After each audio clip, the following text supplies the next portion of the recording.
Salut les amis, ravi de vous retrouver, c'est Cap sur l'Aube, vous le savez, comme tous les jours depuis le centre commercial Cap Sud. La loge du festival, c'est Cap sur l'Aube, l'émission déposée sur la chaîne YouTube et en live Facebook. Pour ceux qui sont en live, eh bien écoutez, tout de suite on va parler de rupture, même de trois, mais vous allez le voir, c'est pour la bonne cause. C'est du théâtre aujourd'hui, comme tous les jours, à tout de suite.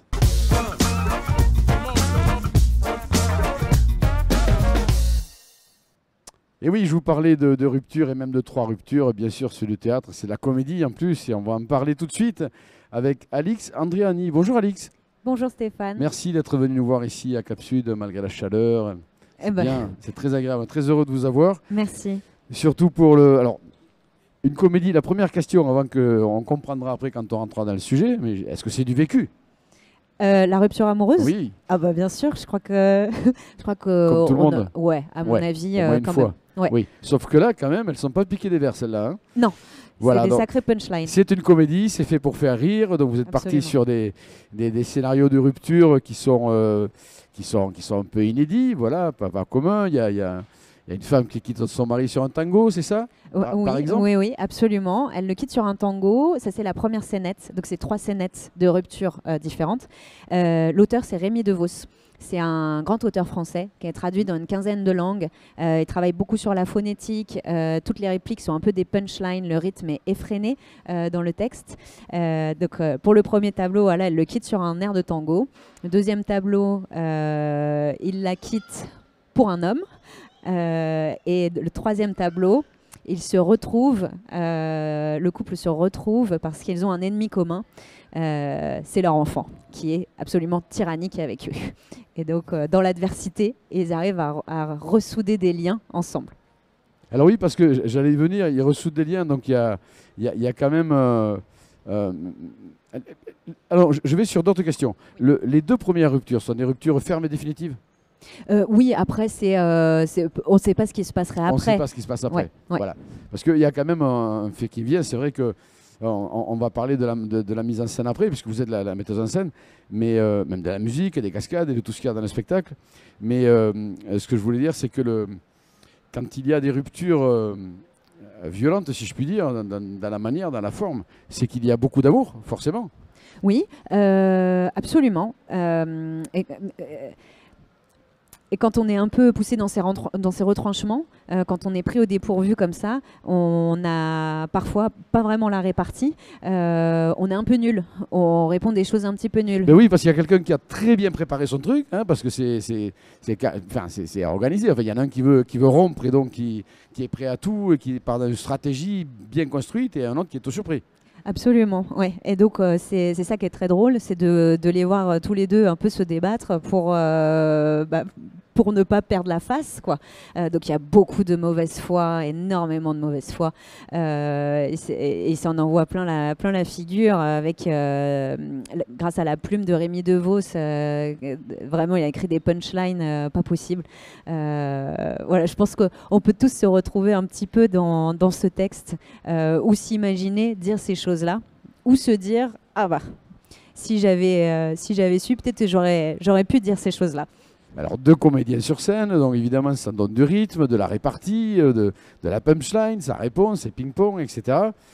Après, pour encore parler de ce rythme et du côté un peu spectaculaire du spectacle, bon, il y a de la danse, hein, puisqu'il y a une rupture qui se passe par un tango. Voilà, ouais. Donc vous dansez, il y a vous me confiez en off qu'il vous avez même travaillé un cascadeur pour faire des bagarres pendant le spectacle. Oui, tout à fait, oui.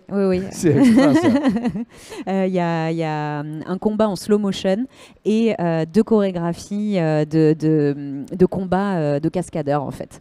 Alors, il y a du chant sur une autre rupture, donc oui. Il y a vraiment de la danse, du chant, de la bagarre. Voilà, c'est bondissant et rebondissant, comme dirait l'autre. Oui, et c'est vraiment du théâtre d'acteur. Le spectacle repose vraiment sur la performance. C'est une vraie performance pour les 2 comédiens parce que le rythme est effréné. C'est aussi un spectacle qui est physique.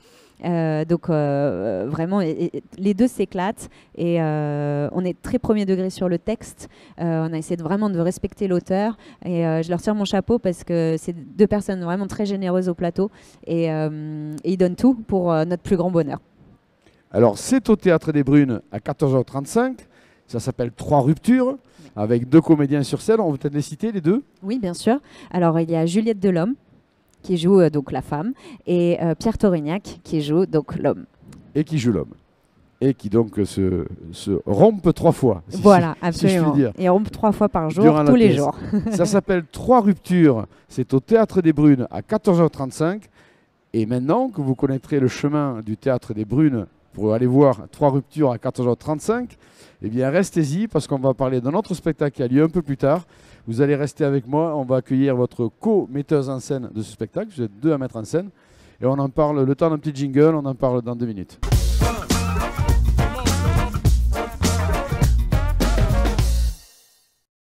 Et comme promis, on se retrouve au Théâtre des Brunes, mais il est 16h cette fois-ci. J'ai toujours à mes côtés Alix Andréani et nous a rejoint Chloé Baudet. Bonjour. Bonjour. Car vous êtes sur ce spectacle-là les 2 co-metteurs en scène. Tout à fait. On travaille toutes les 2. Oui. Et on joue toutes les 2 aussi dedans. Et vous jouez toutes les 2 dedans. Absolument. Et on parle de théâtre, mais évidemment au Festival d'Avignon, c'est de bon ton quand même de parler de théâtre. Mais j'entends de théâtre d'auteur puisqu'il s'agit d'un texte d'Anton Tchekhov. C'est ça, absolument. Là, c'est une pièce classique.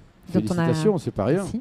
Alors, je vous posais la question en off, le texte est fidèle, c'est vraiment du Tchekhov à 100%. Après, c'est modernisé par la mise en scène, par peut-être les costumes plus actuels, vous êtes vraiment sur l'époque. On est sur une mise en scène intemporelle plus que contemporaine, c'est-à-dire qu'effectivement, on ne joue pas en costume d'époque et en même temps, on ne joue pas en costume du 21e siècle. Donc on a vraiment travaillé sur une esthétique, l'idée étant de porter le texte de Tchekhov à travers les siècles et pas seulement celui-ci. Bien sûr, et quelle bonne idée, parce que évidemment, faire vivre les œuvres, c'est ce qu'il faut faire absolument, ça fait plaisir. Il y a des gens qui vont peut-être venir découvrir Tchekhov, donc d'autres qui le connaissent et qui vont simplement le revivre pour le plaisir de le revivre. Alors, il va falloir m'aider sur le pitch, parce qu'il y a beaucoup de noms compliqués, parce qu'évidemment, ça se passe en URSS. En Russie. Ah, oui, en Russie, pardon, à l'époque, ouais. bien sûr. Bien sûr. Oui, il y a des noms compliqués. Alors en fait, la particularité des Russes, c'est qu'ils ont un nom et puis ils en ont trois surnoms en plus. Donc après, sincèrement, au plateau, je pense qu'on a l'avantage, c'est qu'un acteur joue toujours un personnage et non pas 3 acteurs jouent le même personnage. Mais par contre, on a plusieurs acteurs qui jouent... Non, et on a plusieurs personnages qui sont joués par un seul et même acteur. C'est compliqué ce qu'on vient de dire. C'est déjà compliqué à dire, ensuite c'est compliqué à comprendre. On a beaucoup de personnages, beaucoup de noms différents, et on a des acteurs qui jouent plusieurs personnages. Alors, quand même, l'histoire, donc fidèle au texte original, ce sont des jeunes filles qui sont en province, en province russe, donc, voilà, je ne me suis pas trompé, et qui rêvent d'aller à la ville, d'aller à Moscou, en fait, à la capitale. Elles sont 3 sœurs et un frère, et elles ont des rêves plein la tête. Elles ont entre 20 et 28 ans, et elles rêvent de retrouver leur ville natale, qui est Moscou. Elles ont grandi là-bas, et avec tout ce qui reste de fantasmes dans leur esprit, elles ont vraiment fantasmé Moscou pendant des années, et pour elles, il n'y a rien de mieux que Moscou, même si elles ne connaissent plus du tout la ville.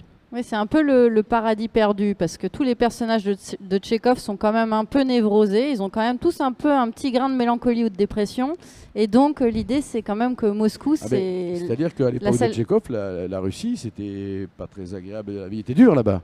Et puis vous avez déjà passé un hiver en Russie? Jamais. Et je suis pas prêt d'y aller, visiblement, ni pas grand monde en ce moment. Non, c'est plus trop l'époque. C'est vrai qu'à ce moment-là, pour une jeune fille provinciale, on va dire, le seul moyen imaginable et qui fonctionne, c'est par les rencontres amoureuses qu'on peut être amené à sortir de son coin natal. Il y a en fait, la pièce se passe sur 5 ans, 5 années.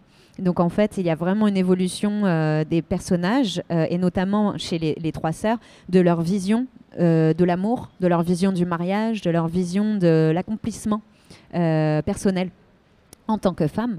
Voilà, donc elles ont des fantasmes dans l'acte 1, et après, à l'acte 4, évidemment, la vie est passée par là, et elles sont devenues plus réalistes, ou du moins, elles ont changé leur fusil d'épaule. Alors on dépeint un tableau comme ça qui pourrait paraître très sombre, il l'est, voilà, la Russie, la vie est compliquée, les conditions des jeunes filles dans les campagnes, c'est une chose. Voilà, il reste les rêves. Donc on raconte quelque chose qui paraît être... D'ailleurs, c'est une tragédie, évidemment. Mais il y a des moments qui sont drôles. Alors, en fait, Tchekhov a écrit une comédie et non pas une tragédie. C'est souvent mis en scène comme une tragédie, mais c'est une comédie. Et le texte, en fait, le texte parle de lui-même. C'est drôle. C'est Irina qui a 20 ans au début de la pièce qui dit que pour être heureux, il faut travailler. Et Irina, elle a 20 ans, elle vient de l'aristocratie russe et on lui a toujours fait son petit déj joli, quoi. Donc, en fait, ces paradoxes-là font que c'est quand même une comédie. Par contre, c'est russe. Donc, effectivement, on passe par du rire et par des larmes.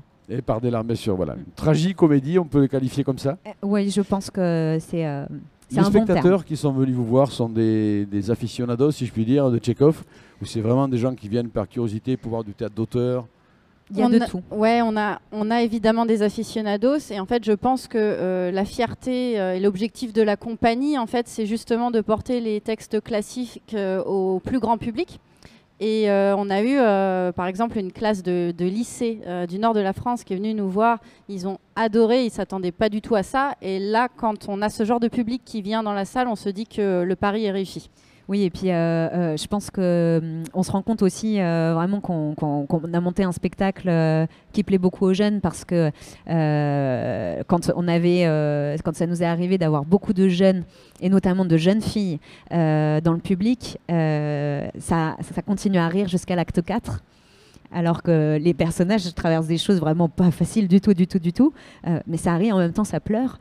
Et là, c'est vrai que les fois où ça rit encore jusqu'à l'acte 4, on se dit le pari, il est gagné. Et ça, c'est toute la magie du Festival d'Avignon, parce qu'on peut effectivement se détendre très très légèrement à un endroit. On peut aussi aspirer à un peu plus d'exigence sur l'écriture et puis venir goûter au théâtre. Et encore une fois, c'est une tragicomédie dont on s'amuse aussi. Et puis les textes sont délicieux, évidemment, c'est Tchekhov.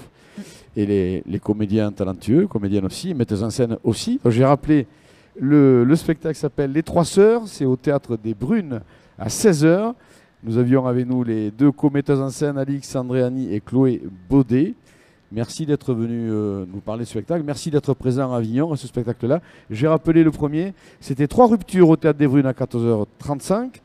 Alors là, pour le coup, une vraie comédie bien rythmée. Les Trois Sœurs, c'est Tchekhov. C'est succulent aussi au Théâtre des Brunes à 16h. Merci, mesdemoiselles. Bon festival. Merci à vous. Bon festival. Bon festival.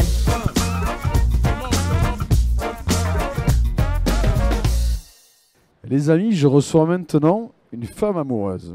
En tout cas, Femme amoureuse, c'est le titre de son spectacle. Bonjour, Myriam Walkens. C'est ça. Je l'ai bien dit, Walkens. Myriam Walkens, bonjour.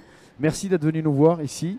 Merci. À Cap-sur-Lof pour nous parler de ce très très joli spectacle. Alors pour rentrer dans l'histoire, vous avez le personnage d'une femme qui rêve d'amour, voilà, qui a du mal, qui malgré tous ses élans, malgré tous ses rêves, malgré tout cela, se retrouve à la cinquantaine encore célibataire. Et puis là arrive dans sa vie un livre de... Alors d'abord, pardon, elle rencontre l'homme de sa vie. L'homme de sa vie, voilà, mais la certitude ou la clarté de la vérité sur cet homme-là n'est pas complète et arrive dans sa vie. Et ça, c'est le bouleversement.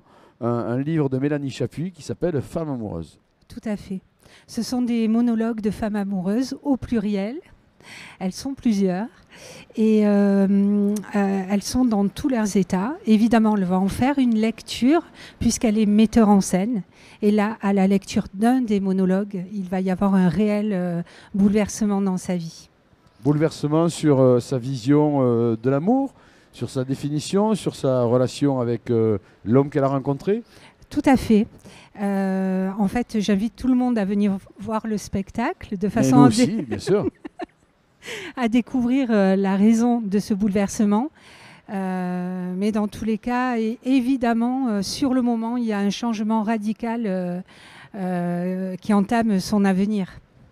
Et le spectacle représente une forme d'espoir, c'est une avération de l'amour, vraiment, enfin, comment expliquer ? Oui, on passe par tous les états, et effectivement, quand même, c'est une ode à l'amour. C'est une ode à l'amour, puisque de toute manière, le personnage que vous êtes dans la pièce rêve de ça. Tout à fait. Donc le livre de Mélanie Chapuis est un support magique qui vient valider tous ses rêves en quelque sorte. Tout à fait. Et les écrits, les monologues de Mélanie Chapuis sont aussi bouleversants. Et d'ailleurs, ce qui me touche beaucoup, c'est que les messieurs qui sont présents dans la salle sortent autant bouleversés que les dames. Et ça, c'est pas rien. D'ailleurs, il est tellement bouleversant que c'est l'origine même de ce spectacle-là. C'est d'abord le livre qui vous a bouleversé et que vous avez envie, tel que c'est fait dans l'histoire, en définitive, de le faire entrer dans votre vie et de l'appliquer à votre propre envie artistique que vous aviez. Exactement. C'est tout à fait ça. Alors on peut ajouter, pour ceux qui connaissent très bien, que Mélanie Chapuis, c'est succulent, c'est une très belle écriture. Ouais. C'est une douce... est-ce que le... poétique, douce mélancolie. Oui, tout à fait. Alors Mélanie est romancière connue en Suisse. Hein. Elle a de nombreux écrits. Et elle écrit aussi des textes de théâtre, des pièces de théâtre. Voilà, donc on est sur une plume légère, authentique, dynamique, bouleversante. Une très belle écriture. Ouais. Et d'ailleurs, Mélanie Chapuis qui sera là le 28 juillet, elle sera au spectacle et elle attendra les spectateurs à la sortie. Tout à fait. Avec son livre, c'est ça ? Oui, elle me fait l'honneur de sa présence le 28 juillet. Donc elle sera dans la salle au tremplin. Et à la sortie, elle dédicacera son dernier ouvrage, puisque Femme amoureuse, en lui-même, est complètement épuisé. Il a eu un tel succès qu'il il est épuisé. Mais les textes sont repris dans un recueil qui s'appelle Exil, et dans lequel on retrouve tous les textes de femmes amoureuses, plus d'autres nouveautés. Il faut être impérativement une femme amoureuse pour venir voir le spectacle ? Oh non. Faut-il être impérativement une femme pour venir voir le spectacle ? Non plus. Alors, j'arrête avec les plaisanteries, évidemment. La belle écriture, les beaux spectacles, c'est pour tout le monde. Cela étant, on donne des informations précises aux téléspectateurs aussi. Pour que les enfants adhèrent au spectacle, adhèrent à l'histoire et prennent du plaisir, on va mettre la limite d'âge à combien ? Alors moi, je dis 8-10 ans. 8-10 ans. Il y a des moments bouleversants, mais des vrais moments de vie. Et que les enfants peuvent tout à fait comprendre. Et d'ailleurs, avant-hier, j'ai une jeune fille qui devait avoir 7-8 ans et qui m'a attendue spécialement à la sortie pour une dédicace. Donc j'ai trouvé ça extraordinaire. Mais c'est l'âge des contes de fées. Ah oui, complètement. Complètement. Allez, au théâtre du Tremplin, ça s'appelle Femme amoureuse. Ça joue jusqu'au 30 juillet à 10h30 en matinée. Donc 10h30, théâtre du Tremplin. Ça s'appelle Femme amoureuse avec Myriam Walkens. Et notez bien que Mélanie Chapuis, l'auteur du best-seller, sera présente le 28 juillet au théâtre du Tremplin à 10h30. Merci beaucoup. Merci à vous d'être là au festival, dans notre émission. Et bon festival à vous. Merci, vous de même.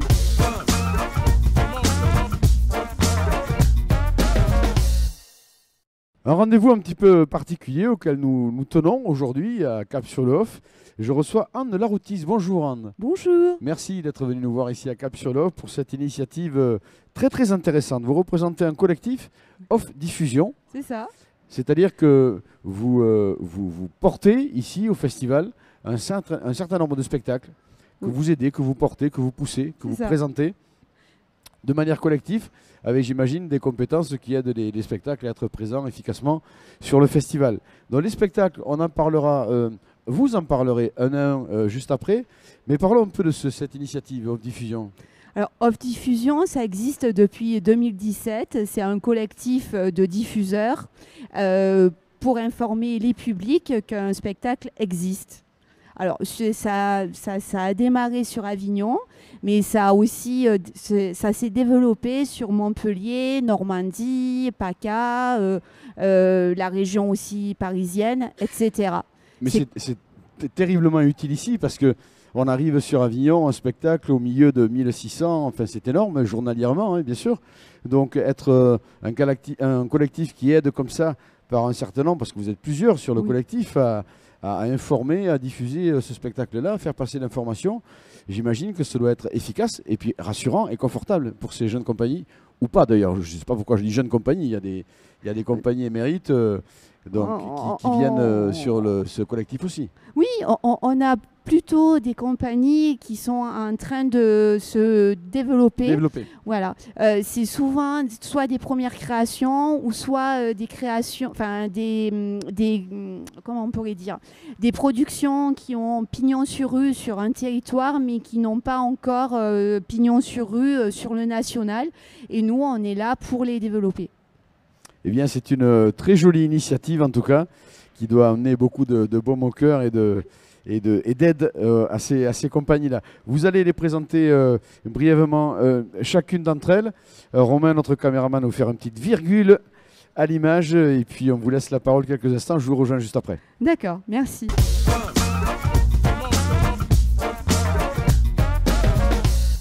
Off Diffusion, que ça débute dans un premier créneau horaire à 14h25 un jour pair avec La Billeuse. La Billeuse, c'est une histoire d'une jeune femme qui est costumière dans un théâtre et elle va relever le défi, parce qu'elle est comédienne, de remplacer une personne dans la distribution. Parce que cette personne-là, qui est aussi actrice, va tomber malade et pour sauver la caisse du soir, elle va la remplacer. Donc, c'est au théâtre de la Carretterie à 14h25, les jours pairs.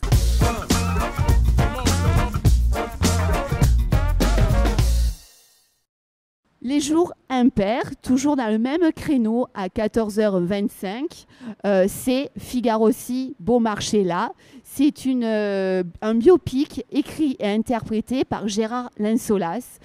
Gérard Linsolas interprète donc la vie et l'œuvre de Beaumarchais dans tous les exploits et toutes ses difficultés d'être.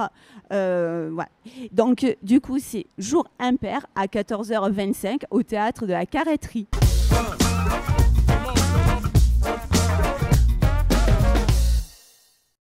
Nous allons dans un autre théâtre au Festival Off d'Avignon jusqu'au 30 juillet. Donc à 16h, Le Prince de Calabre. Le Prince de Calabre, c'est Orlando Cavadini. C'est une histoire d'une famille calabraise qui part de son pays pour arriver en France et un enfant en devient comédien. C'est un seul en scène qui est particulier, qui est poétique, qui mélange musique, danse et poésie, à voir absolument au théâtre de la Carretterie à 16h. Non, à 16h au théâtre, au théâtre des Vents.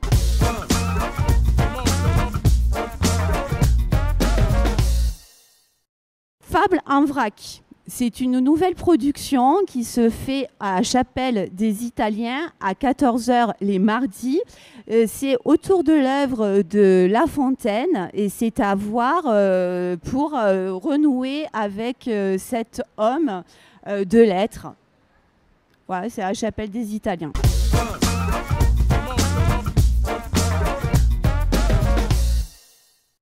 Et on va parler du dernier spectacle, je crois. Dernier ou avant-dernier ? Avant-dernier. Avant-dernier. Allez, allons-y.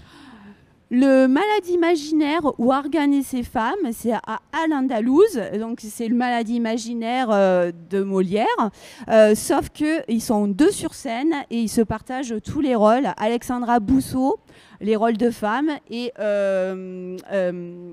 Philippe Collot qui se partage tous les rôles d'hommes. C'est à voir à Al-Andalouse à 14h25.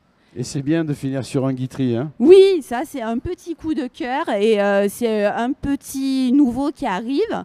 Voilà, c'est en scène Monsieur Guitry, c'est au théâtre du Tremplin. C'est après Myriam Walkens et c'est à 12h15. Voilà. Quelle jolie sélection et quelle belle initiative que ce off diffusion. Oui. C'est vraiment très encourageant de voir comme ça des organismes qui se mettent en place pour le soutien d'un groupe de spectacles à porter, à favoriser. Peut-être que sans vous, ils auraient hésité à venir sur Avignon. Vous êtes là, ils sont là, oui. C'est bien, c'est très agréable, bravo. Off Diffusion, donc ça c'est votre organisme collectif. Et Anne Larotis, vous en êtes la représentante aujourd'hui. Voilà. Et c'est porté par l'association Manifestation Alternative France. Et notre spécificité, en plus d'être chargée de diffusion, c'est aussi qu'on a tous les éléments pour développer en iconique et en sonore les spectacles. Et un peu partout en France. Voilà. Pas forcément Partout. que à Avignon. Mais Tout à enfin, fait. vous avez une grosse présence à Avignon et les spectacles en ont bien besoin. Merci, De rien. bravo. Merci pour cette initiative. Anne Larotis, Off Diffusion, l'association, le collectif. Mais merci à votre accueil en tout cas. Merci et très bonne chance à tous ces spectacles. Bon Merci. festival. Au revoir. Merci.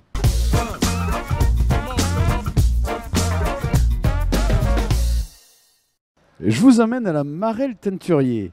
Alors, je ne manque pas de faire à chaque fois un petit clin d'œil parce que c'est un nouveau théâtre qui, donc ça a le mérite d'être souligné. Nouveau théâtre Festival d'Avignon, la Marelle des Teinturiers, rue des Teinturiers, bien sûr.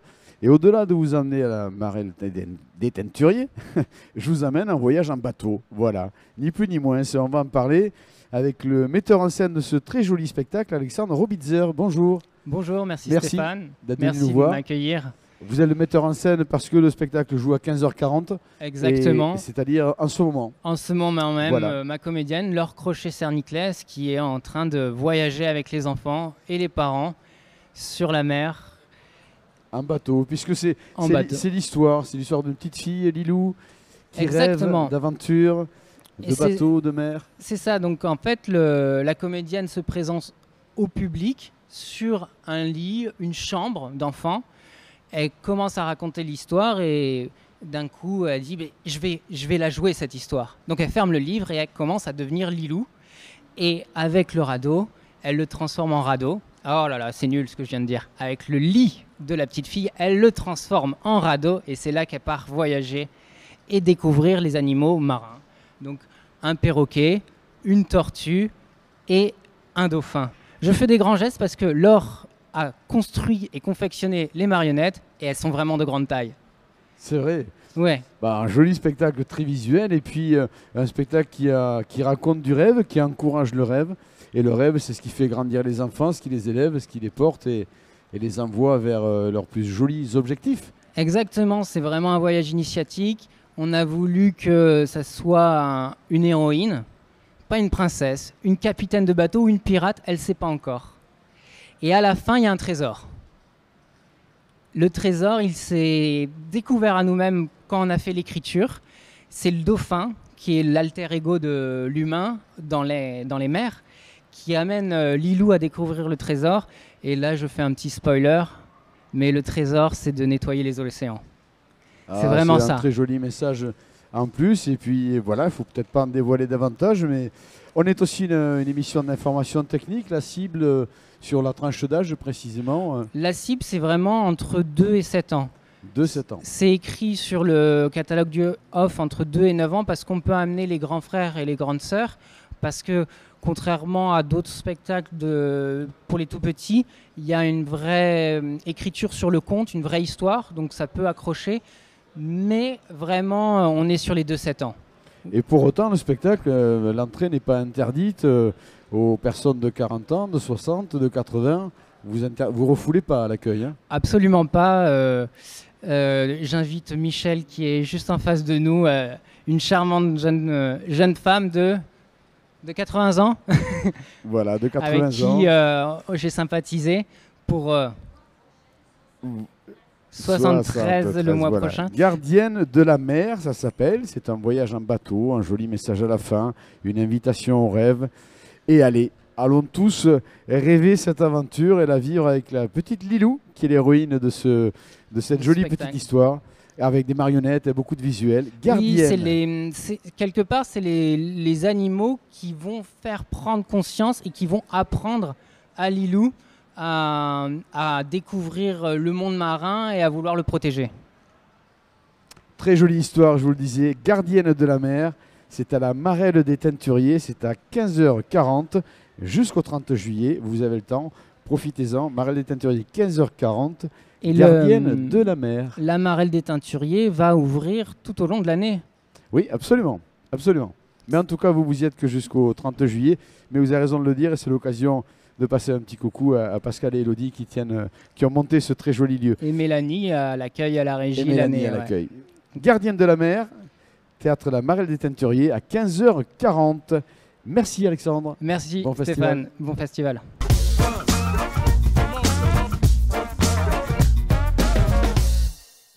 Alors les amis, ça c'est un moment particulier là, pour Cap sur l'Off parce que depuis 11 ans, donc 10 ans d'émission, en comptant la coupure Covid bien sûr, je crois bien être sûr de ça. C'est la première fois que nous recevons ici, et peut-être au Festival d'Avignon, un beatboxer. Bonjour Coche. Eh ben, bonjour Stéphane. Merci de venir avec cette discipline complètement incroyable. Vous savez si vous êtes le premier sur Avignon beatboxer? Je crois pas en avoir vu d'autres là pour l'instant. On se connaît tous, hein, on est tous copains et tout. J'ai pas vu de copains pour l'instant. Moi, j'ai pas vu de ça non plus. Alors, c'est vrai qu'on trouve cette discipline souvent sur les films, dans la musique, voilà. Mais au théâtre, c'est peut-être aussi inédit que ce soit au théâtre parce que malgré, alors on va voir pour ceux qui connaissent pas, peut-être on aura même une petite démo de ce que c'est le beatboxer, mais c'est aussi un spectacle de théâtre. On est sur un récit agrémenté de toutes vos performances sonores. Mais vous racontez votre histoire dans ce spectacle. Exactement. Je raconte mon histoire parce que c'est vrai que si je faisais du beatbox pendant 1 heure, je pense que les tympans ils pourraient saigner au bout d'un moment. Je suis pas sûr que ce soit la bonne formule. C'est pour ça que j'utilise ça justement pour raconter l'histoire et pour illustrer un peu tout ça. Ce qui permet, alors on va inviter les gens à venir voir le spectacle plutôt que d'aller trop profond dans cette histoire-là, mais ça permet aussi d'égayer avec la surprise, avec le son, avec l'humour aussi, d'égayer un parcours qui n'est pas si facile que ça.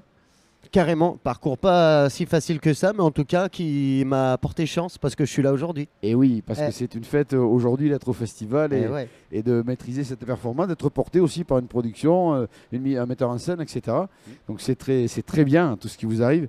Mais moi, je suis quand même très impatient, comme nous tous, je pense, de découvrir. Il y a peut-être des gens qui ne connaissent pas le beatboxer après tout, en tout cas le terme qu'on lui donne. Ouais, et bah beatbox en fait finalement le terme générique c'est human beatbox et finalement c'est de reproduire les instruments de musique, de faire de la musique avec sa bouche en fait. Voilà, ça veut dire ça.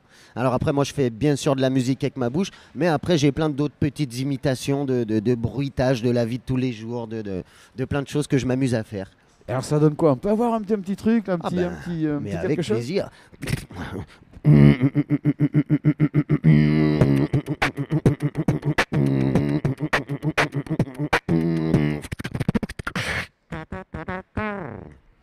Oh, c'est superbe. C'est super. Et c'est vrai que c'est drôle. Donc c'est ça qui amène le sourire et le rire dans le spectacle. C'est le bruit comme ça qui vient être rigolo, surprendre, être rigolo. Oui, puis il y a vraiment du texte, il y a vraiment des vannes, il y a vraiment un texte. Ouais, parce que je pense que vraiment si je faisais 1h30 de bruitage comme ça, je suis pas sûr que les gens. Non, mais ça vient ponctuer une phrase, une vanne, et puis c'est exactement. Et puis des fois, en fait, il n'y a pas besoin de parler, il y a simplement besoin du bruitage et ça laisse l'imaginaire un peu faire aussi, quoi. C'est superbe. Et vous êtes tout seul à faire ça? Je suis tout seul. Ouais. En théâtre, de toute manière, je crois bien que vous êtes tout seul, oui. Ouais, alors on est plusieurs à l'intérieur de moi, hein, bien sûr, mais sinon, sur le plateau, je suis tout seul. Et les gens qui viennent, voilà, ils savent ce que c'est, ils viennent découvrir ou simplement ils connaissent, ils viennent parce qu'ils adorent ça? Eh ben, il y a un mélange. Il y a un mélange de gens qui savent ce que c'est et qui viennent justement pour avoir la surprise, et des gens qui savent pas, qui découvrent et qui ressortent toujours à chaque fois bien contents, donc ça fait plaisir, ça. Bon, en information technique, les enfants, il n'y a pas de limite. J'imagine que tout le monde peut venir alors, au spectacle. peut-être on va dire les nourrissons, peut-être pas, parce que si pendant le spectacle on entend, peut-être ça gâche un petit peu pour les autres et tout. Mais sinon, ouais, il n'y a pas vraiment de limite, ouais. Ah, venez découvrir le beatbox comme ça, parce que franchement, c'est très surprenant, terrible, mais vraiment surprenant. C'est fait avec talent, c'est drôle, c'est du théâtre, il y a du texte, des vannes, et c'est un parcours de vie qu'on vous laissera découvrir. Il s'appelle Coche. On est déjà ravis qu'il soit sur le festival d'Avignon et en deuxième niveau, ravis qu'il soit venu nous voir ici. Le théâtre, c'est la Scala. La Scala Provence, exactement. Vous y êtes à 14h tous les jours jusqu'au 30 juillet, sauf le lundi qui arrive, il n'y a plus qu'une seule relâche. Voilà, lundi, on fait une petite terrasse avec un café. Et à fond jusqu'au 30 juillet. C'est ça. 14h, c'est Coche. Allez vous régaler à la Scala. À 14h, sauf le lundi jusqu'au 30 juillet, c'est Coche. Merci beaucoup, bravo. Merci de l'invitation, Bravo. Stéphane, un Merci. plaisir.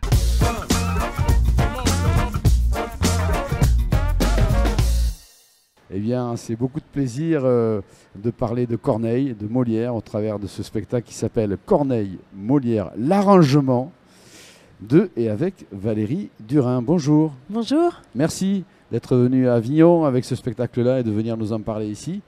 Alors, on va rentrer de suite dans le sujet. Bon, on s'en doute un petit peu, on sait qu'il y a un flou, il y a quelque chose qui se passe entre. Voilà, on soupçonne fortement que Corneille ait écrit pour Molière, que Molière s'en soit servi sans pour autant le citer. Et c'est ce que vous racontez dans le spectacle où vous avez cette enfin, vous me disiez juste avant en off que des scientifiques avaient prouvé qu'il y avait vraiment des traces réelles et flagrantes de l'écriture de Corneille dans l'œuvre de Molière. Et vous, le spectacle, vous imaginez comment ça a pu se passer entre eux? Comment ont-ils pu collaborer? Parce que c'était deux personnages qui étaient amis, qui étaient proches. Alors non, ils n'étaient pas proches. D'ailleurs, officiellement, ils ne s'appréciaient pas du tout. Corneille n'écrivait que du grand théâtre, comme on disait à l'époque. Quand on écrivait des comédies, on ne pouvait pas écrire des tragédies en même temps. Si vous étiez le grand auteur tragique, Corneille, dès le début du XVIIe, c'est le grand auteur. Donc il ne s'amuse pas, même je dirais, il ne se dégrade pas à écrire des comédies. D'ailleurs, ce truc-là, c'est encore vrai aujourd'hui. Certains auteurs ne vont pas aller écrire la petite comédie un peu Alors, quand je disais qu'ils étaient proches, c'était en fait, leurs vies se sont entrecroisées, ils fréquentaient les mêmes lieux, ils ont eu les mêmes certaines femmes communes, oui, certaines absolument. histoires communes. Enfin, voilà, c'est plus des histoires pour Corneille, parce que Corneille, il a bien eu du mal en général avec les gens et en particulier avec les femmes. Il leur a plus écrit que disons, prise dans les bras, d'après ce qu'on raconte.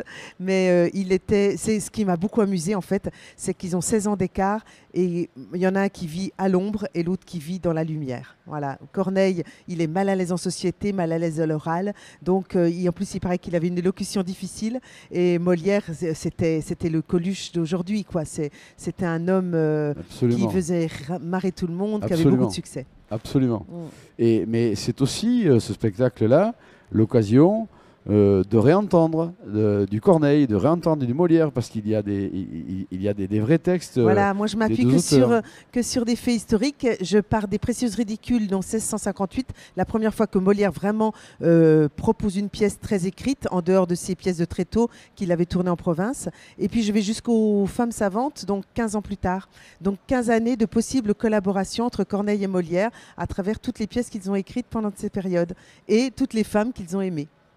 Les gens qui viennent vous voir sont des gens qui ont plaisir à réentendre Corneille-Molière, ce sont des gens qui sont intrigués par cette légende, je dirais presque, même si elle est très certainement avérée.